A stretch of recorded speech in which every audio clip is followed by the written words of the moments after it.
Okay, well, first of all, thank you very much for inviting me. It's truly a pleasure to be here today, and I want also to thank the organizers for taking on such a rich and thought-provoking topic, and an excellent lineup of papers that we're going to be hearing in the next 3 days. So I'm very much looking forward to it. As the title and the image on the screen suggests, I'm going to be speaking about a very specific institution. After all, it is impossible, I think, to do justice to the breadth and depth of the topic of the conference, but I'm really hoping that the story I will tell you would shed light on what networks of people and knowledge might be. Of the many colleges founded by the American Board of Commissioners for Foreign Missions in the Ottoman Empire, none flourished at a more difficult juncture and against greater odds than the International College of Smyrna. As a growing cosmopolitan port city, Smyrna, or Izmir, was the American Protestant missionaries' very first station in the Ottoman Empire in 1820. But it was also the place where they most struggled to establish a school that could take root.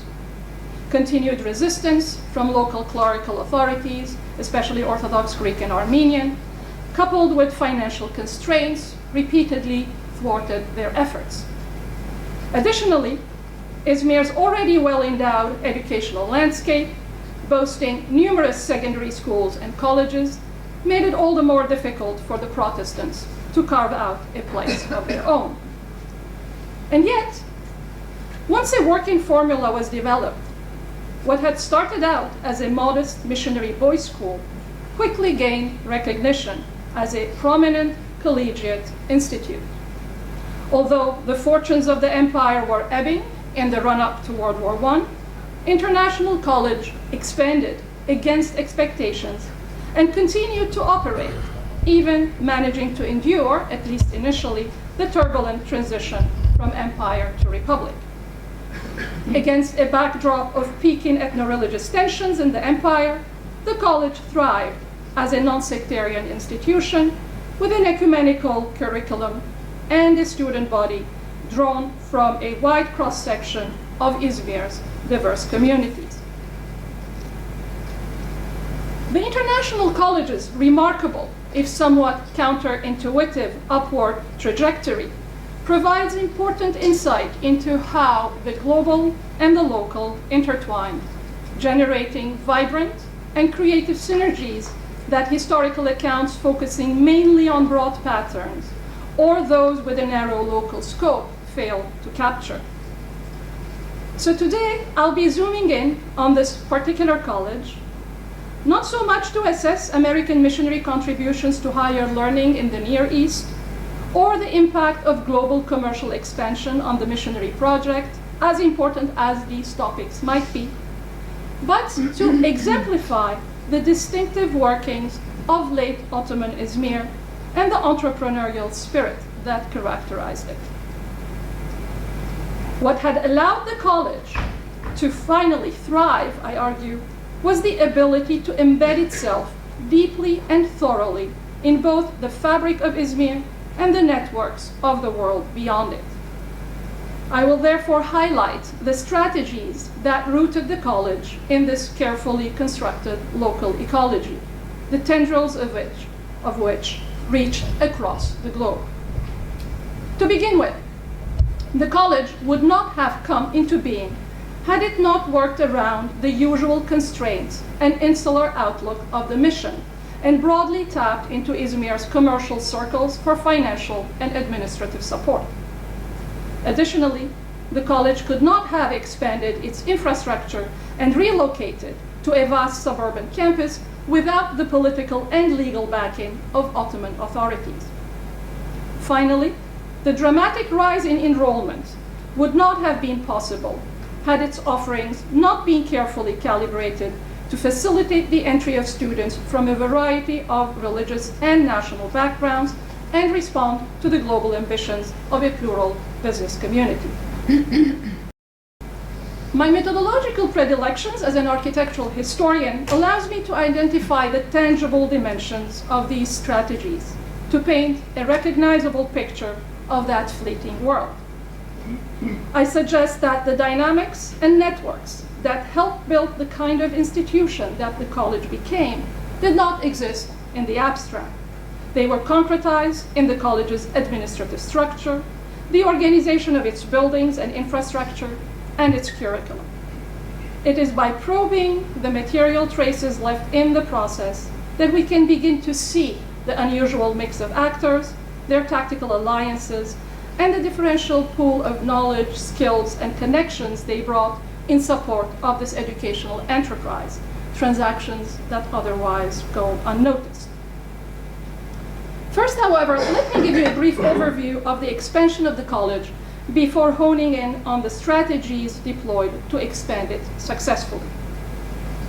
As I mentioned earlier, attempts at establishing a lasting school for boys had been unsuccessful for decades.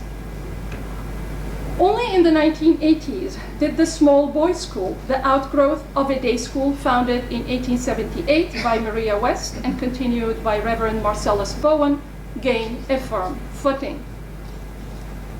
Re-established as the American High School for Boys in 1893 under the direction of its dynamic and ambitious new principal, Reverend Alexander McLachlan, the school grew to become the American Collegiate Institute for Boys in 1898 and was accredited as the International College of Smyrna, or IC, by the Commonwealth of Massachusetts in 1903.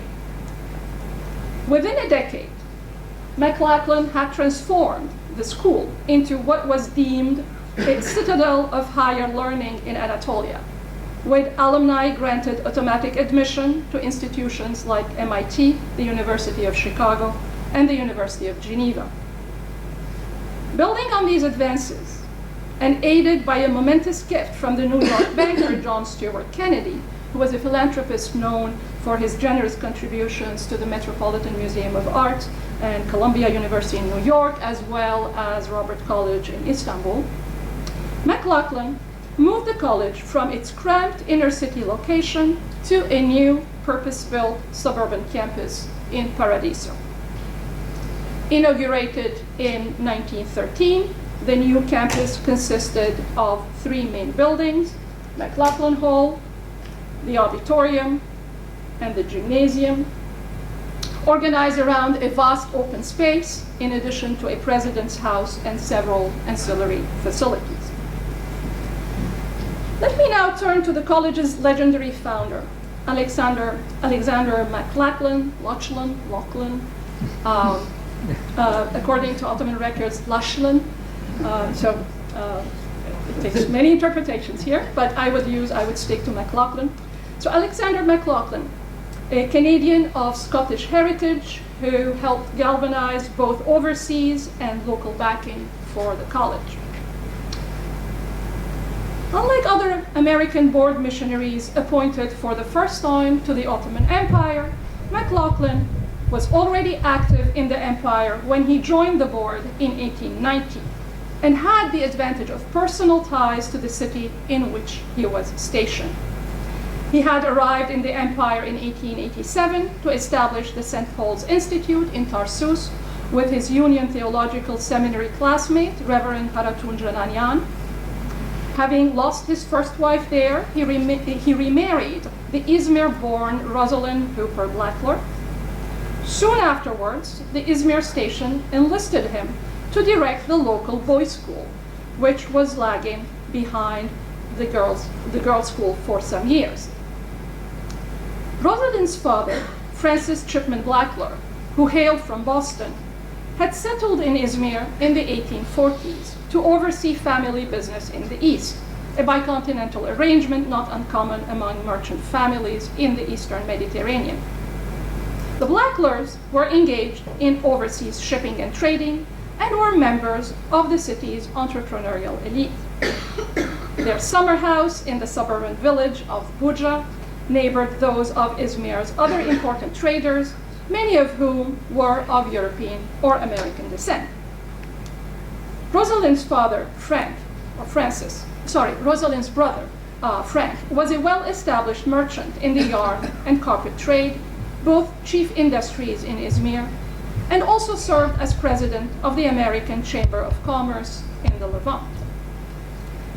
Building on Blackler's experience working in the region, in addition to his own missionary connections, McLaughlin managed to develop a powerful support network for the college.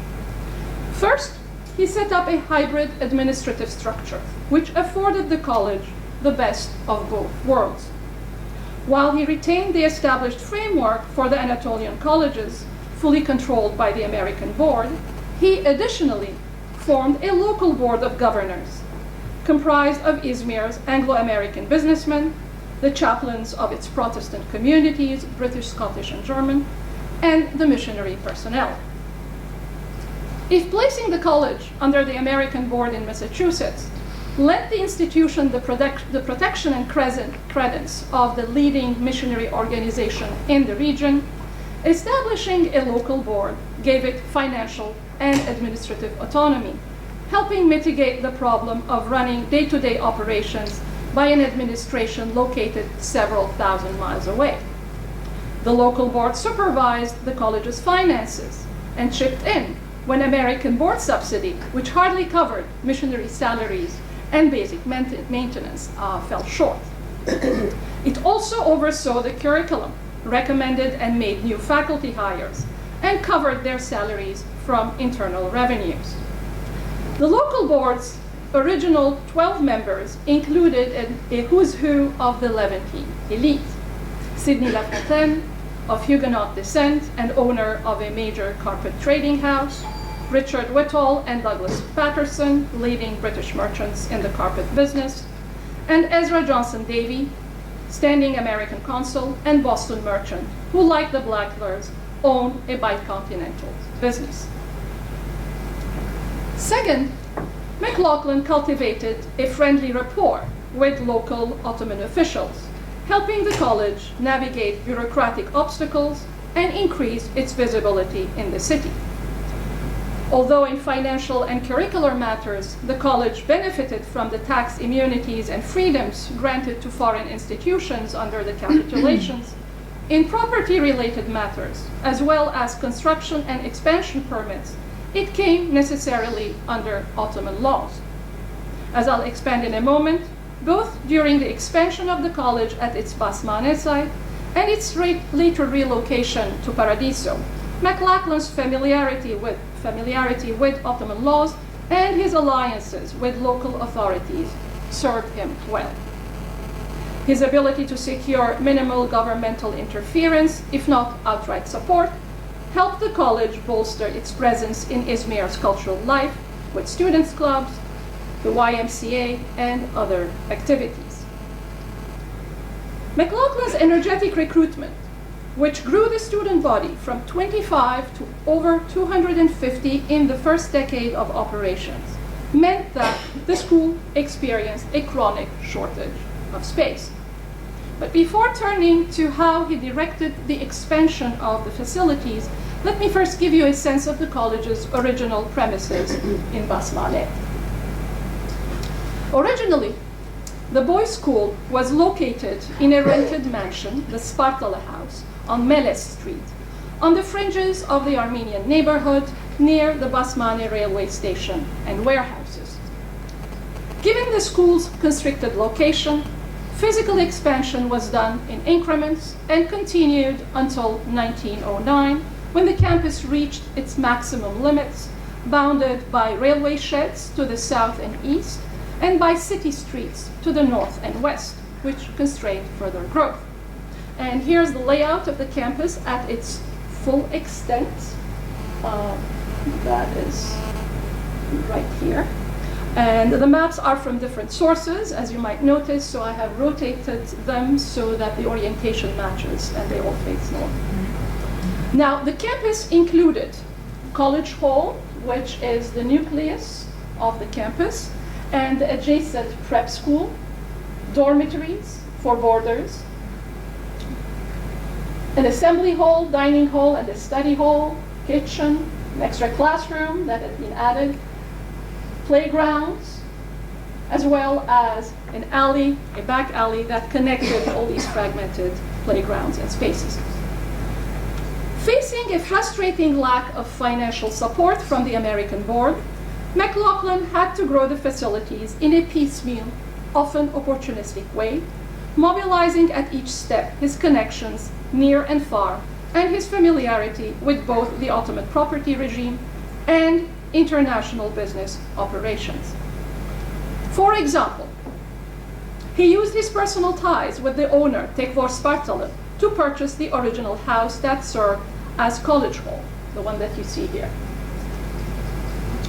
Spartalı, an Armenian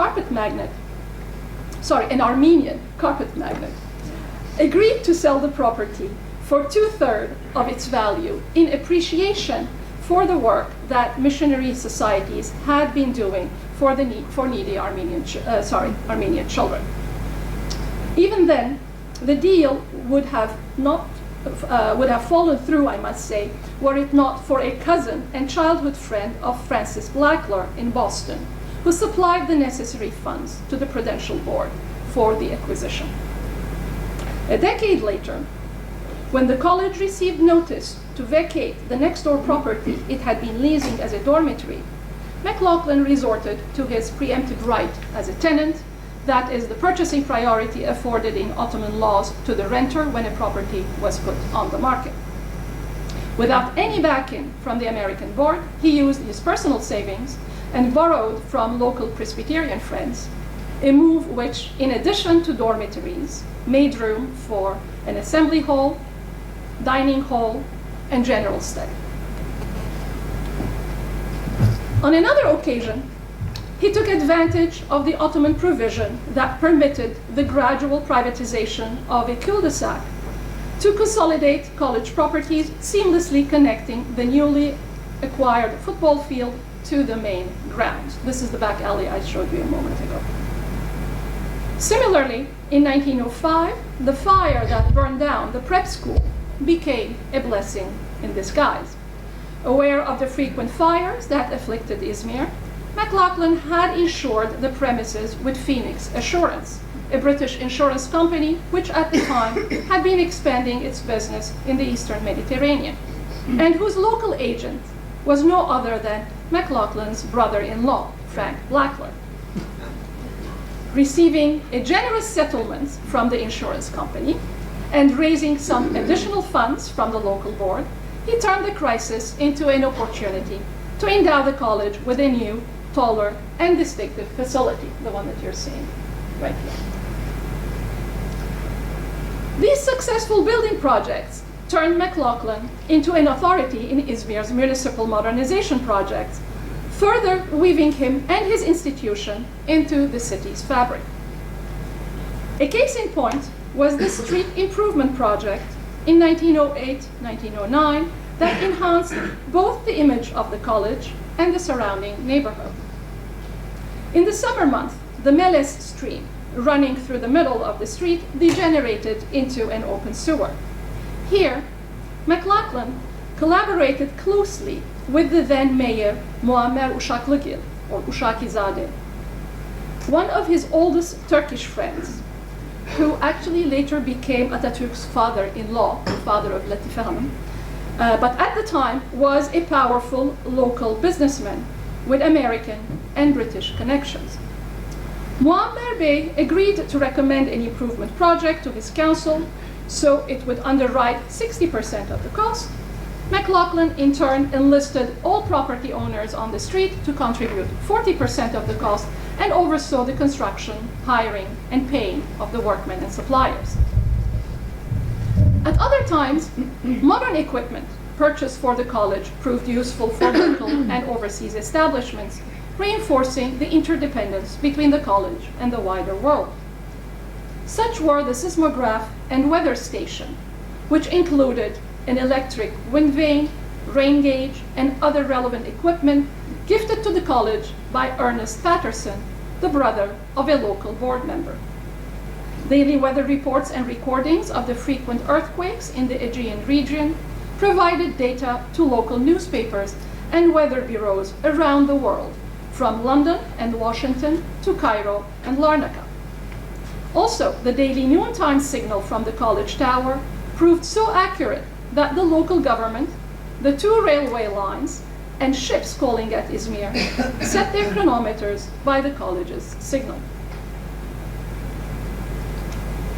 As enrollment kept growing, especially after the institution was granted a collegiate charter, and the campus reached its limits at the Basmane site, it became imperative to move to a more spacious site. Here too, the collaboration between the college and the wider world continued, with development relying on support from a mix of overseas donors, local patrons, and the Ottoman authorities. As in previous building projects, McLaughlin mobilized his international connections to make the new campus a reality. A large part of the capital for the relocation came from the New York banker and philanthropist John Stuart Kennedy and his wife, whom McLaughlin had hosted during their visit to Izmir in 1893, and who remained supportive of his initiatives over the years. What is more, McLaughlin obtained the blueprint for the main building from the prominent Canadian architectural firm that built the Old Arts Building in Queen's University in Kingston, Canada, his alma mater prior to the Union Seminary. Meanwhile, for local matters, from construction supplies and expertise to logistics and site selections, he relied on his Smyrna network. The local board assisted McLaughlin in securing low-cost material, lumber from Norway, stone from local quarries, cement from nearby Greek islands, and organizing and overseeing workers and wages. The local board also selected the 20-acre site for the Paradiso campus. It favored this location because of its accessibility from the main Izmir-Aydın railway line, which runs right here. Only at a 10-minute train ride from Izmir, the new campus would ensure the retention of day students necessary for the survival of the institution. Also, it did not hurt that the new location was not far from the summer houses of local board members. Overlooking the vast Seydiköy plain, with its numerous orchards and groves, the site also offered prospects for developing an agricultural campus, which McLaughlin would soon begin working on. Unlike previous expansions at Basmane, the erection of brand new college buildings in Paradiso required an imperial firman, or decree, authorizing the transfer of the college to its new sites and the retention of its tax-exempt status. What further complicated matters was the lack of official Ottoman records about the existence of the college to supply the basis for the transfer request, either due to the negligence of Ottoman authorities or to the reticence of the missionaries to submit to tight government inspections. Updated records about the conversion of the modest missionary elementary school into an institution of higher learning were missing.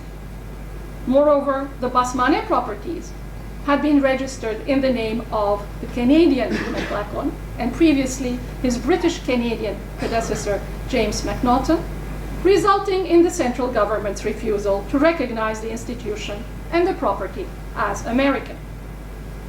To deal with these compounded challenges, which afflicted other missionary schools in the Ottoman Empire as well, and could only be sorted out through diplomatic channels in Istanbul, McLaughlin tapped into his local pool of backers, now further expanded by the addition of supportive alumni and parents who helped expedite the college's move. Izmir's mayor in 1911-1912, Dr. Ethem Bey, Ethem Taşlıoğlu or Taşçızade, whose son had been at the college for some years, favorably recommended the move, while Grand Vizier Kamil Pasha, whom McLaughlin knew from when he was governor of Izmir, gave him verbal assurance, allowing him to get the construction started long before the actual firman materialized. The ostentatious and carefully orchestrated inauguration ceremony on January 15, 1914, performed before 3,000 attendees, firmly positioned the institution between the Ottoman and Anglo-American worlds. Among its venerable guests were the Ottoman governor, Rahmi Bey, who opened the main building, the Greek Metropolitan of Izmir, Reverend Chrysostom, who offered the dedication prayer, Sidney Lafontaine, head of the local board, who named the main building and unveiled the Kennedy plaque, George Horton and Henry Barnum, the American and British consuls, who opened the gymnasium and the auditorium building, respectively, the presidents of Robert College and Constantinople College in Istanbul, and of Anatolia College in Marsovan, who made brief addresses, and various dignitaries, including the district military governor, Pertev Demirhan Pasha, Izmir's mayor, Evliyazade Refik Bey, the head of the Bureau of Public Instructor, the Grand Rabbi, the American Board Secretary of the Western Turkey Mission, Charles Riggs, just to name a few. To honor major supporters, but also seek new allies, the college administration gave careful consideration to the question of flags. While it prominently displayed the Ottoman and American flags, it also included those of a range of other nationalities, Greek, French, British, Italian, Armenian, that were represented in the student body. As the Orient, the American Board publication, rejoiced in 1914, seldom, if ever, has such an assembly been gathered before in Turkey or elsewhere for such a scholastic purpose. Further adding that the event was eminently international and polyglot in character, as well and well illustrated the unifying object of the International College. The international and polyglot character of the college resonated not just in the inauguration ceremony or the construction and operations of the college, but also in its recruitment and curricular strategies. To appreciate these strategies, we need to turn to the broader educational landscape of Izmir. As a latecomer in a crowded educational field, the college had to hold its own amongst a host of well-established secondary schools and colleges. And here are some of those located in the central section of the city. The majority of these were community or government schools, the Greek Evangelical College, the Armenian schools, the Alliance schools, or the Ottoman Rushdiyes and the Idadi. Several were established by long-standing Catholic missions, Collège de la Propagande, Collège du Sacré-Cœur, École des Frères, and Methodist School, just to name a few. And others were run by laymen, the British Commercial School, the British College, and the Burnabat English College. These institutions differed in the student body they served and in their curricular emphasis. Public communitarian schools were explicitly sectarian. Admission to private schools, however, while not necessarily determined in a sectarian way, generally reflected the demographic makeup of the communities in which they were located. Most schools prepared the youth for commercial careers, some for admissions to universities, and many provided boarding and half-boarding facilities. But given Izmir's mercantile environment, all of them offered a mixture of languages and some bookkeeping. To keep pace with and forge ahead in this competitive educational landscape, McLaughlin introduced new admission standards, eschewing the parochial template set by his missionary predecessors in Izmir. First, to place the college on a stable financial basis, he ended the practice of waiving school fees to children of Protestant parents or of meager means, imposing instead higher and full tuition rates on all applicants. Second, despite limited physical facilities at the beginning, he offered a boarding section, which brought students from outside Izmir and helped sustain a healthy enrollment. Indeed, by 1910, out of the 330 college students in the Basmala campus, 160 were boarders from Greece, the Ottoman provinces in Europe, and the Western Anatolian interior. Third, and importantly, he insisted that the college, although Christian, would be non-sectarian, thus attracting a far more diverse student body than any other mission school at the time. In fact, in 1903, while chartering the college, the local board carefully avoided naming it American or Protestant, opting instead for the more inclusive international college. They also explicitly declared that the college was open to boys and young men of every nationality and religion. The physical premises of the college evinced this inclusiveness. Although self-consciously sectarian, McLaughlin, after all, was a Congregationalist priest, it was hard to find any outwardly sign of the college's Protestant origins. Even the traditional chapel function had taken place not in a chapel, but in a space called from the outset Assembly Hall, and later Auditorium. More crucially, to facilitate the attendance of Muslim boys, who in the early years of the college were not allowed by Ottoman law to attend Christian schools, McLaughlin allowed their access through a back door in a blind alley, hidden from the view of the police station located just across the college's main gate.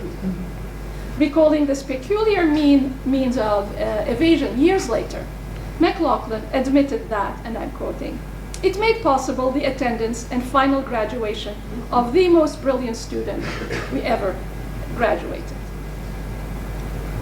The college owed its rapid success to its academically rigorous yet bespoke curriculum calibrated to the needs of Izmir's diverse communities. Eliminating the primary classes altogether, which had been the focus of prior American missionaries, McLaughlin established a 4-year collegiate curriculum preceded by up to 4 years of preparatory school to facilitate the entry of students from a range of linguistic and educational backgrounds. Like its more established counterparts in Izmir, the college offered a multilingual education. In addition to high proficiency English and French, which were compulsory at the college, it trained students in their native languages. Hence, from the outset, the college established Greek and Armenian preparatory sections, and when the official ban on Muslim attendance was lifted in 1909, a Turkish preparatory section. Moreover, it offered diplomas, both in commerce and arts and sciences, surpassing other establishments in its broad, inclusive, and flexible curriculum. The curriculum also placed great emphasis on hands-on learning, practical demonstrations, and instruction. Aside from the weather station and the seismograph that I already mentioned, the college owned sample collections of metals, minerals, and fossils for use in science courses, a telescope, a wireless telegraph, as well as typewriters for training students in the commercial track. The Paradiso campus also boasted expanded labs as well as shops for woodwork, metalwork, printing, and mechanics. Perhaps most illustrative in this regard was the agricultural degree launched in 1921 with the assistance of local benefactors and the hiring of the American agriculturalist Francis Holton to oversee the program. To this end, large tracts of adjacent farmland known as West Farm and South Farm had been acquired and furnished with dairy and poultry buildings, an apiary, and related farm equipment for fruit and vegetable farming. Considering that the college was located in the most commercialized agricultural region of the empire, the teaching of scientific farming skills, from animal husbandry and pest control to farm management, dovetailed very conveniently with the industrial interests of the local elite. Beyond the more conventional academic curriculum, the college prided itself in its athletic program, which served a twofold purpose. First, as signaled by the gymnasium building, which is right there in the background, which was one of the 3 anchors on the new campus, the college embraced a holistic approach to education that placed a premium on a healthy mind in a healthy body. Indeed, the college administration regarded cultivating the students' athletic abilities as vital to their mission of preparing competitive leaders for the modern world. Second, since his early years as principal of the school in its old quarters, McLaughlin had used track and field events to raise the college's profile and further intensify its relationship with the local community. In 1892, his decision to initiate an open competition at the suburban field in Bournemouth, known as the Athletic Field Day, not only fueled enthusiasm for sports among his own students, but also those of Izmir's various state and community schools. That year, the brass band of the Collège du Sacré-Cœur provided the music. Local businessmen underwrote the prizes. The local press publicized the events, and the Izmir Kasaba Railway Company ran special excursion trains to facilitate transport, eventually drawing thousands of spectators, including the governor of Izmir. In the following years, the Athletic Field Day, retooled as the Pan-Ionian League, became a popular annual local event held with the participation of Izmir's largest schools.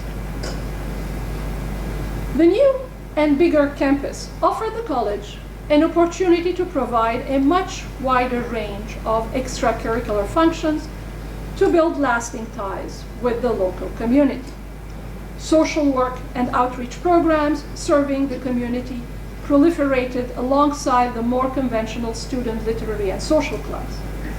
For example, the pioneering social settlement house of Prophet Elia, a community service project for the poor Greek village neighboring campus, began in 1915 and was eventually dedicated by the Greek Metropolitan of Izmir in 1921.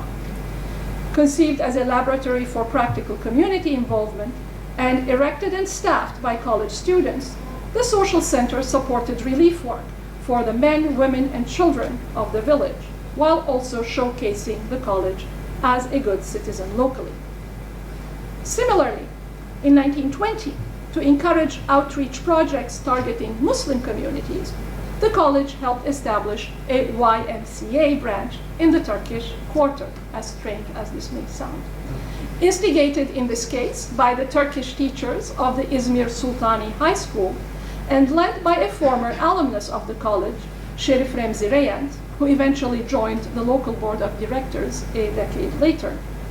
The YMCA branch was set up by John Burge, a specialist of Islamic and Turkish studies, whom the college had hired in 1914 precisely to strengthen the Turkish section and liven up its extracurricular activities.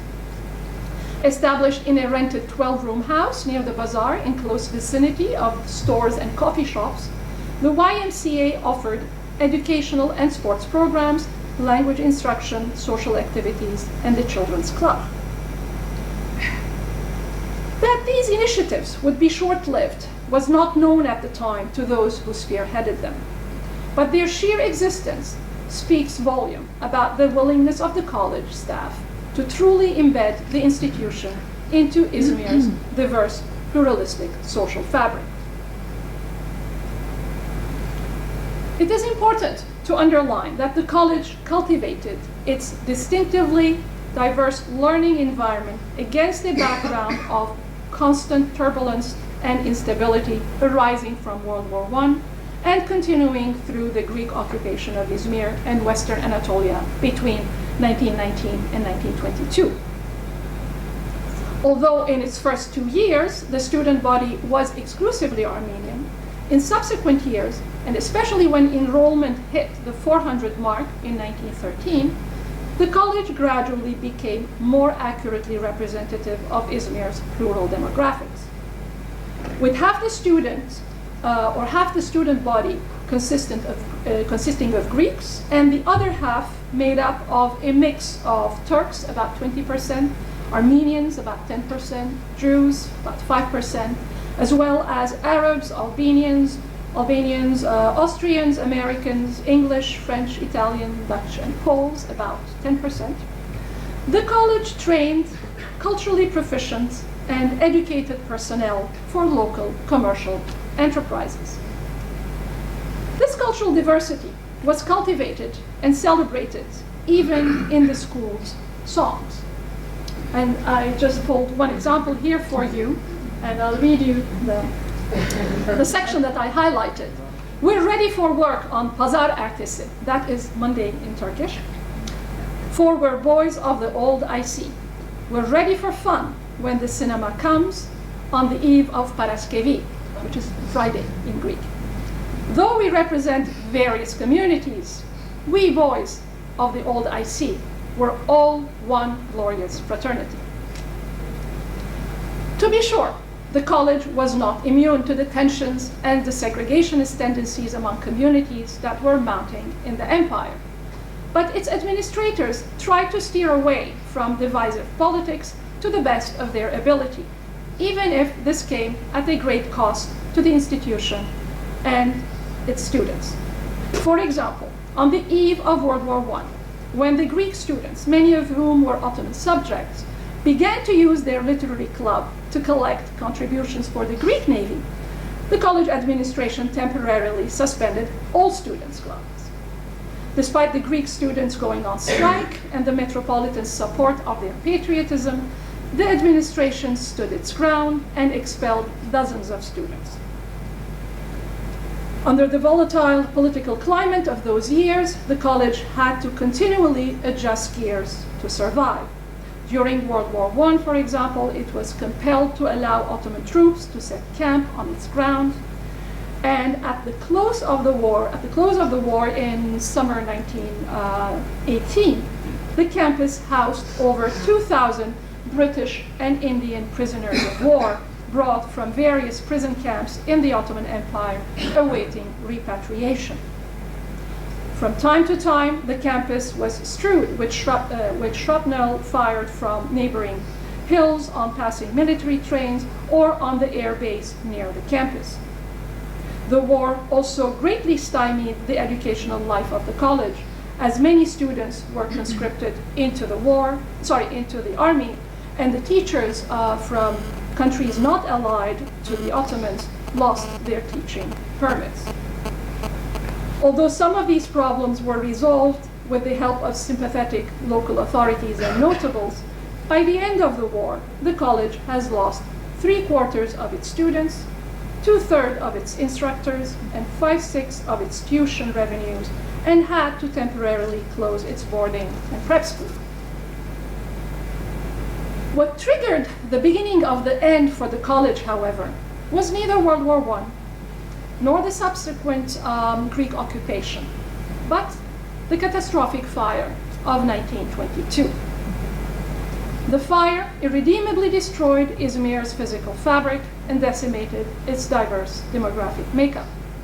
As an American institution, the college had to close down during Izmir's evacuation by the Allies, and the missionary personnel and the academic staff had to take refuge in Athens for the next several months.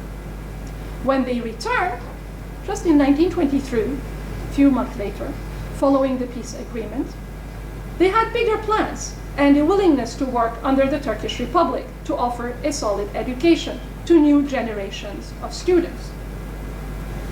But conditions on the ground had changed profoundly. The missionaries had left an empire, but returned to a nation state which had rigid rules about who belonged and who did not. A national social imagination had taken over in the interim, one that did not recognize the coexistence of multiple communities and the need to provide specialized services to each one of them. To construct and maintain this uniform social imagination and foreclose the reproduction of others, the new Turkish state, under Mustafa Kemal's leadership, closed religious schools, centralized education across the country, and called for an unprecedented compliance, forcing the college to radically reorganize its curriculum from foundation to capstone. As part of these requirements, the daily chapel service and Bible study, which had been a constant and integral part of the life of the college since pretty much its inception, had to be categorically eliminated. Not only was the college expected to teach all social studies classes in Turkish and expand its Turkish curriculum, but it also had to take in instructors appointed by the state without prior approval from the college administration. In spite of these challenges, the college continued to pursue a policy of ready and friendly conformity with government guidelines. Under the leadership of Arthur Cass Reed, McLaughlin's son-in-law and the college's longtime dean, who became its president in 1926, the college strove to make itself as indispensable to the city's local communities as before. It hired highly qualified Turkish faculty, sometimes recruiting from the ranks of its recent alumni. And once again, it devised outreach schemes, running evening classes that provided much needed numeracy and literary skills to local adults, what became known as milletnikiler. Further, to counter the climate of rising anti-foreign sentiments, promote a fuller understanding of Turkish life within the country, and foster greater exchange between Turkish and foreign cultures, the college established in 1929 an Institute of Turkish Studies. And beginning in 1931, it also housed the Anatolia Rural Life Institute, funded by the Near East Foundation for Rural Improvements. But these efforts eventually proved to be in vain. Despite its remarkable resilience, the college could not counter anti-foreign sentiments in this new and highly charged nationalist context. Local newspapers frequently insinuated that college faculty were unlawfully proselytizing and reported any disciplinary actions taken against students as insult to Turkishness, which was not merely a sensitive subject, but also an offense punishable by law. Meanwhile, the Ankara government, which had no interest in supporting the continued operations of what it viewed as a foreign institution on its soil, was looking for legal excuses to close down the college without damaging its relations with the United States. And although some prominent Turkish families still wanted to send their sons to the college for the high-quality education that offered a global outlook, with the demise and departure of Izmir's pluralistic population and the redrawing of national borders, the college's catchment had atrophied. There no longer were wealthy and worldly notables with whom to cultivate relations and from whom to seek sponsorship. The city's commercial connections had been severed and its entrepreneurial ambitions extinguished. In short, as the leaders of the college began to realize, they had returned to the same place, but Izmir was not the same city. The distinctive modus operandi, which had served the college so well, even during the turbulent last decades of the empire, no longer applied. What dealt the final blow for the college was a contentious student disciplinary case in 1933 that made newspaper headlines, eventually cutting enrollment by half. 1933 was a particularly difficult year as the country was preparing to celebrate the 10th anniversary of the Republic in October, and the college's now largely Turkish student body was caught up in the rising nationalist fervor.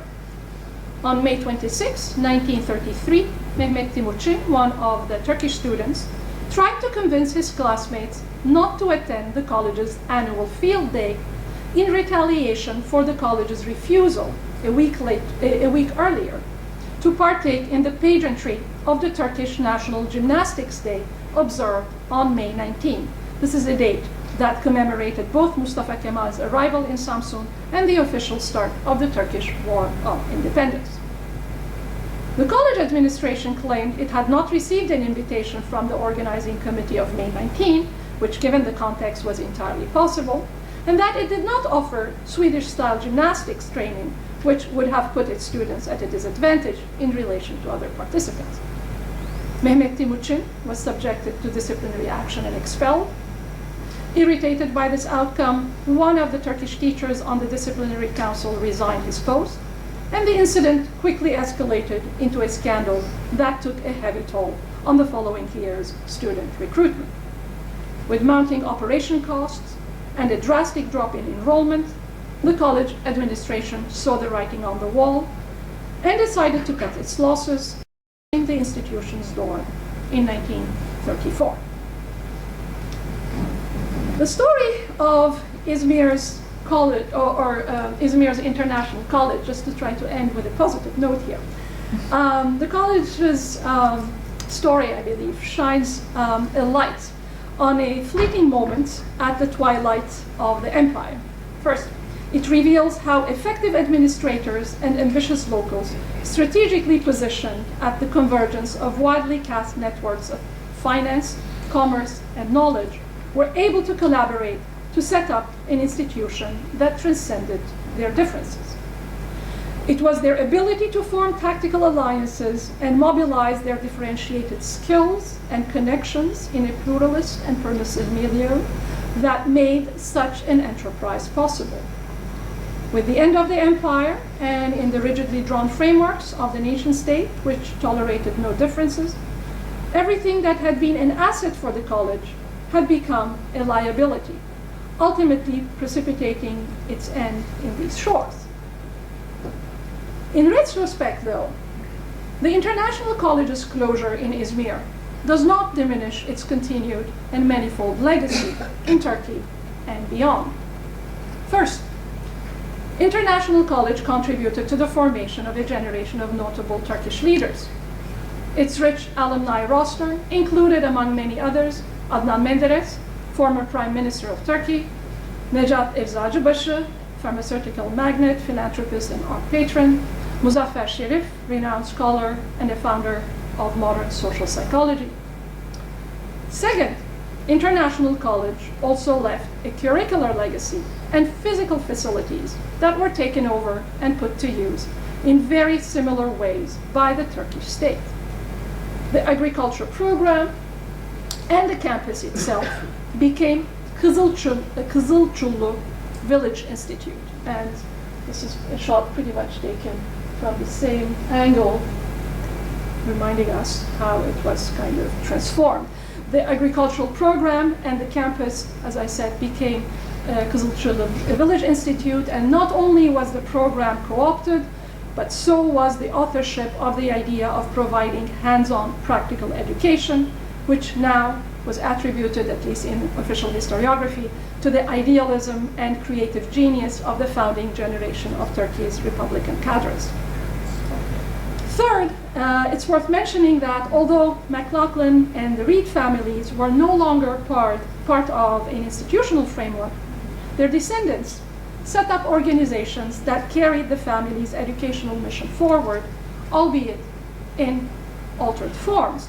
McLaughlin's grandson, Howard Reed, for example, was a founding member of the two leading American professional associations specializing in the region, the Middle East Studies Association, established in 1966, and the Turkish Studies Association in 1971. And last but not least, the International College's institutional legacy lived on and continues to thrive, albeit elsewhere.